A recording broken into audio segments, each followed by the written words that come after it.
നമസ്കാരം. ഹിമാലയൻ മേഖലയിൽ നേപ്പാൾ ടിബറ്റ് അതിർത്തിയിൽ മഞ്ഞുമല ഇടിഞ്ഞു വീണത് മൂലമുണ്ടായ ആ പ്രളയം വലിയ ആശങ്കകൾക്ക് വഴിവെച്ചിരിക്കുകയാണ്. നേപ്പാളിലെ റസുവ ജില്ലയിൽ നിന്ന് ഏകദേശം 36 കിലോമീറ്റർ അകലെ സമുദ്രനിരപ്പിൽ നിന്ന് 5100 മീറ്റർ ഉയരത്തിൽ സ്ഥിതി ചെയ്യുന്ന ലെൻഡെ നദിയിലേക്ക് കൂറ്റൻ മഞ്ഞുമല ഇടിഞ്ഞു വീണതാണ് ഈയൊരു അപകടത്തിന് കാരണമായത്. അപ്രതീക്ഷിതമായ ദുരന്തത്തിലൂടെ നേപ്പാൾ കടന്നുപോകുമ്പോൾ ഇന്ത്യയുടെ അതിർത്തി പ്രദേശത്ത് ചൈന നിർമ്മിച്ചുകൊണ്ടിരിക്കുന്ന ഭീമാകാരമായ മെഡോങ് അണക്കെട്ടിന്റെ സുരക്ഷയെക്കുറിച്ച് ഗൗരവമായ ചോദ്യങ്ങളാണ് ഇപ്പോൾ ഏവരും ഉന്നയിക്കുന്നത്. ചൈന ടിബറ്റിലെ യാർലുങ് സാങ്പോ നദിയിലാണ് ലോകത്തിലെ തന്നെ ഏറ്റവും വലിയ അണക്കെട്ടായ മെഡോങ് നിർമ്മിക്കുന്നത്. ഇതേ നദി ഇന്ത്യയിലെത്തുമ്പോൾ ബ്രഹ്മപുത്രയായി മാറുന്നു. അരുണാചൽ പ്രദേശിന്റെ അതിർത്തിക്ക് സമീപമുള്ള മെഡോങ് മേഖലയിലാണ് ഈ പദ്ധതി. 2033 അണക്കെട്ട് പ്രവർത്തനക്ഷമമാക്കാനാണ് ചൈന ലക്ഷ്യമിടുന്നത്. $137 ബില്യൺ ചെലവിലാണ് ഈ അണക്കെട്ട് നിർമ്മിക്കുന്നത്. പദ്ധതിയിലൂടെ പ്രതിവർഷം 300 ബില്യൺ കിലോവാട്ട് വൈദ്യുതി ഉൽപ്പാദിപ്പിക്കാനാണ് പദ്ധതിയിലൂടെ ലക്ഷ്യമിടുന്നത്.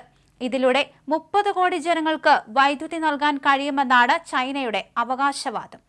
അതേസമയം ലോകത്തിന്റെ മേൽക്കുര എന്നറിയപ്പെടുന്ന ടിബറ്റൻ പീഠഭൂമി തുടർച്ചയായി തന്നെ ഭൂകമ്പങ്ങൾ അനുഭവിക്കുന്ന പ്രദേശമാണ്. അണക്കെട്ട് നിർമ്മിക്കുന്ന മെഡോങ് ഭൂകമ്പ സാധ്യതയേറിയ പ്രദേശവുമാണ്. ഇത്രയും വലിയ ജലവൈദ്യുതി പദ്ധതി ഇവിടെ സ്ഥാപിക്കുന്നത് വലിയ പാരിസ്ഥിതിക പ്രശ്നങ്ങൾക്ക് കാരണമായേക്കാം എന്നാണ് വിദഗ്ധർ വിലയിരുത്തുന്നത്. ശക്തമായ ഭൂകമ്പം, മണ്ണിടിച്ചിൽ അല്ലെങ്കിൽ ഹിമപാതം ഉണ്ടായാൽ അണക്കെട്ടിനും സമീപ പ്രദേശങ്ങൾക്കും ഗുരുതര ഭീഷണിയുണ്ടാകുമെന്നാണ് വിദഗ്ധർ പങ്കുവയ്ക്കുന്ന ആശങ്ക. എന്നാൽ പദ്ധതിയിലൂടെ വലിയ പാരിസ്ഥിതിക പ്രശ്നങ്ങൾ ഒന്നും ഉണ്ടാകില്ലെന്നാണ് ചൈന അവകാശപ്പെടുന്നത്. ചൈനീസ് സർക്കാരിന് കീഴിലുള്ള ചൈന ജിയോളജിക്കൽ സർവേയുടെ മേൽനോട്ടത്തിൽ നടന്ന പഠനം ഇന്ത്യക്ക് ആശങ്ക നൽകുന്ന തരത്തിലുള്ള വിവരങ്ങളാണ് നൽകുന്നത്. പുതിയതായി നിർമ്മിക്കുന്ന ഡാമിന്റെ റിസർവോയർ പ്രദേശത്തിന് തൊട്ടുതാഴെ പെഷൈൻ ഫോൾട്ട് എന്ന സജീവമായ ഭ്രംശരേഖ കടന്നു പോകുന്നുവെന്നാണ് പഠനങ്ങൾ വ്യക്തമാക്കുന്നത്. ഏകദേശം 9500 വർഷങ്ങൾക്ക് മുമ്പ് ഈ രേഖയിൽ വലിയ ഭൂചലനങ്ങൾ ഉണ്ടായതായും കണ്ടെത്തിയിട്ടുണ്ട്. ഭൗമശാസ്ത്രപരമായി 9500 വർഷം എന്നത് ചുരുങ്ങിയ കാലയളവാണ്. ചൈനയുടെ ഇത്തരം ഏകപക്ഷീയമായ നീക്കങ്ങളെ പ്രതിരോധിക്കാനും ജലസുരക്ഷ ഉറപ്പാക്കാനുമായി ഇന്ത്യയും പദ്ധതികൾ ആസൂത്രണം ചെയ്യുന്നുണ്ട്. ഇതിന്റെ ഭാഗമായി അരുണാചൽ പ്രദേശിലെ സിയാങ് നദിയിൽ 11,000 മെഗാവാട്ട് ശേഷിയുള്ള Siang upper multi purpose project India മുന്നോട്ട് വച്ചിട്ടുണ്ട്. എങ്കിലും നദീജല പങ്കുവയ്ക്കൽ കരാറുകളുടെ അഭാവവും കൃത്യമായ തത്സമയ ജലശാസ്ത്ര വിവരങ്ങൾ ലഭ്യമാകാത്തതും ഇന്ത്യക്ക് വലിയ വെല്ലുവിളി തന്നെയാണ്.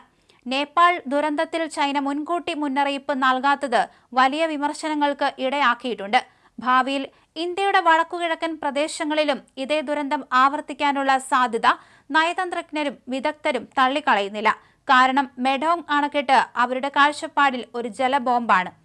2021 ചൈനീസ് പ്രധാനമന്ത്രി ലീ ക്വെയ്ക്യാങ് അതിർത്തി പ്രദേശം സന്ദർശിച്ചതിനു ശേഷമാണ് യാർലുങ് സാങ്പോ അണക്കെട്ട് പദ്ധതി പ്രഖ്യാപിച്ചത്. ഇത് 60,000 മെഗാവാട്ട് വൈദ്യുതി ഉൽപ്പാദിപ്പിക്കുമെന്നാണ് റിപ്പോർട്ടുകൾ. ലോകത്തിലെ ഏറ്റവും വലിയ ജലവൈദ്യുത അണക്കെട്ടായിരിക്കും ഇതെന്നാണ് റിപ്പോർട്ട്. പരിസ്ഥിതി ലോലമായ ഹിമാലയൻ പ്രദേശത്താണ് ഈയൊരു പദ്ധതി. ഭൂകമ്പ സാധ്യതയുള്ള സ്ഥലത്താണ് ചൈനയുടെ അണക്കെട്ട് പദ്ധതി എന്നതും ആശങ്കയുള്ള കാര്യം തന്നെയാണ്. ചൈന ഈ അണക്കെട്ട് പ്രധാനമായും ജലവൈദ്യുതി ഉൽപാദനത്തിനായുള്ള പദ്ധതിയാണെന്നാണ് ആവർത്തിച്ച് വ്യക്തമാക്കുന്നത്. എന്നാൽ സജീവമായ ഭൂഗർഭ വിള്ളലിന് മുകളിലാണ് പദ്ധതി നിർമ്മിക്കുന്നതെന്ന കാര്യം ചൈനീസ് ശാസ്ത്രജ്ഞർ തന്നെ രേഖപ്പെടുത്തിയതോടെ പദ്ധതിയുടെ സുരക്ഷയും ബ്രഹ്മപുത്രയെ ആശ്രയിക്കുന്ന താഴ്ന്ന പ്രദേശങ്ങളുടെ ഭാവിയും സംബന്ധിച്ച് ആശങ്കകൾക്ക് കൂടുതൽ ശക്തി ലഭിച്ചിരിക്കുകയാണ്.